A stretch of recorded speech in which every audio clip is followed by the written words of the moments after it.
So the game has officially begun.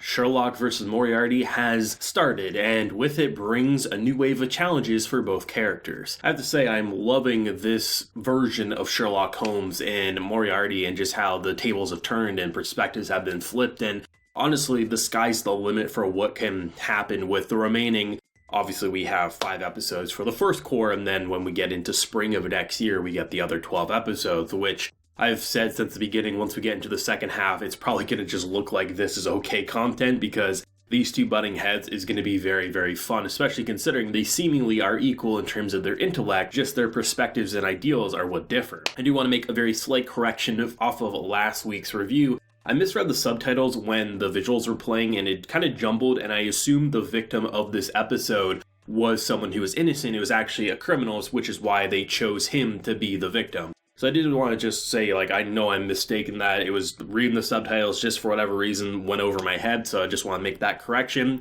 What's interesting is, I guess in the manga, the guy actually was innocent, and that kind of starts to propel the idea, is Moriarty going too far in his quest for justice? So it's interesting what the anime did, but nonetheless, it's still very interesting to see the plan come to fruition. Something that I find very interesting about Sherlock Holmes in this version is something that is already starting to take hold, that when you read Sherlock Holmes books or you see different versions, I've always gotten the impression that Sherlock Holmes is a different version of Moriarty in the sense that even though he doesn't commit crimes and he solves them, it never really feels like he necessarily is solving the crime to be a great person, but more he has the thrill for the hunt. And someone like Moriarty, who may be dangerous depending on the version, he is someone who just enjoys a good challenge. It's almost like the Batman to the Joker. You can't have one without the other. They enjoy each other's company even if they don't admit it.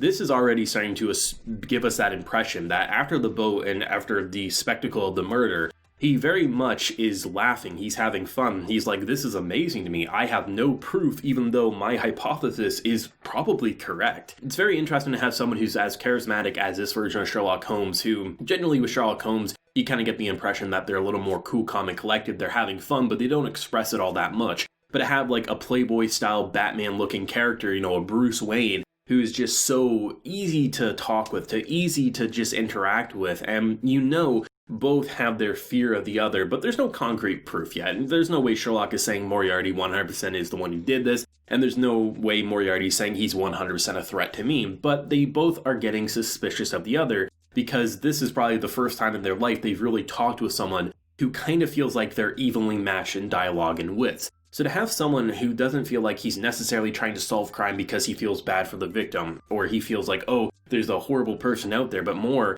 finally, there's a challenge in the making. I can't wait to see whoever did this, what they're going to do next, and if I can finally catch them. Then you have Moriarty, someone who, yes, is killing people, and yes, is probably going to come into times where he kills innocent people because the needs of the many outweigh the needs of the few. It's very interesting how they're skewing perspective of the antagonist and protagonist, because generally Moriarty's on the antagonist side, but this time, it's Sherlock Holmes. That's amazing to see what they're actually able to accomplish with such a short amount of time we've seen these two characters together.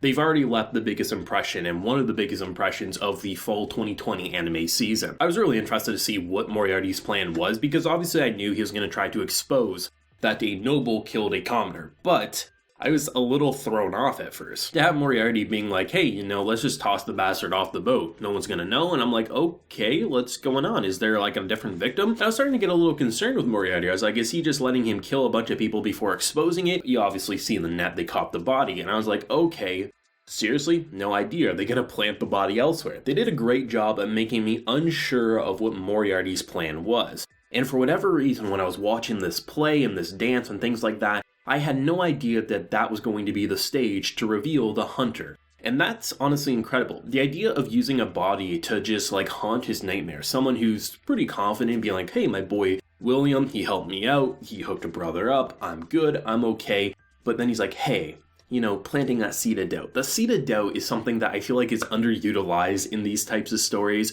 where someone who's just always been above others is so confident in his way of thinking, and then is now getting these seeds of thought being like, oh, what if I messed up? How is he alive? There's no way he could be alive. I've killed so many people. And William's just playing it cool, like, hey, I don't, even if that's true, I mean, he's down there, just wanted to give you a heads up, wink, wink, nudge, nudge. I like how rather than just letting cops bust into the room, he made it into a drastic play and spectacle to show the cruelty of nobility. And I said it last week, a drunk man's thoughts are a sober man's internal feelings. This is who this guy was. Even though he put on a show, even though he put on this grand spectacle to manipulate the situation for his plan, to get the commoners to rise up against this type of cruelty, it doesn't change the fact that this is what he's been doing, and the rumors of a hunting ground so happen to be true. So that's why, as he's chasing him and as he's going crazy, and you can see his mind shatter, which is why he completely was oblivious that he was being raised up, because he snapped. He finally lost his marbles completely.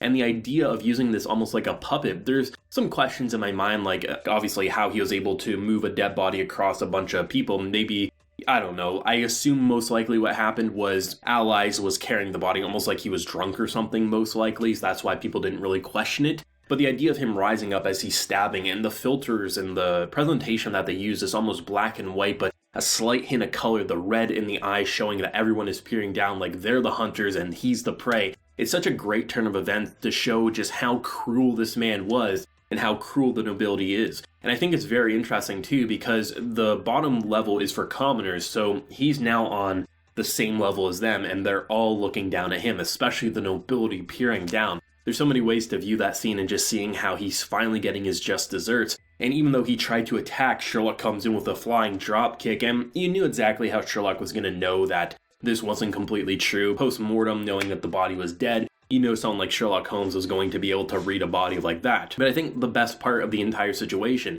is this is a character who views himself above others. The only people he sort of views as his equals might be characters like William because of his status and nobility. But the idea of him trying to climb up, he's completely deranged, he's completely just a lunatic. He's holding onto a pole saying, "See, I'm still above you," as he gets sniped off to his death. It's so great to see a moment that it's easy to break down and say not much happened here, he stabbed a body, people were looking at him, and then he fell to his death. But it's all about looking at who he is and how he views his character as he's so above others, and he was finally put into place. And I think this is why his death is so satisfyingly amazing. Because yeah, Moriarty does have a plan to change the world through bloodshed, but the world has always been changed through bloodshed, which is why it's so easy to want to root for a character like him, the same way you initially want to root for characters like Lelouch or Light from Death Note and Code Geass, because you see the ideas and you see this could work out, but you're also fearful of what that could do and how it could taint your mind. This may be anime, but this is why these are my favorite types of anime.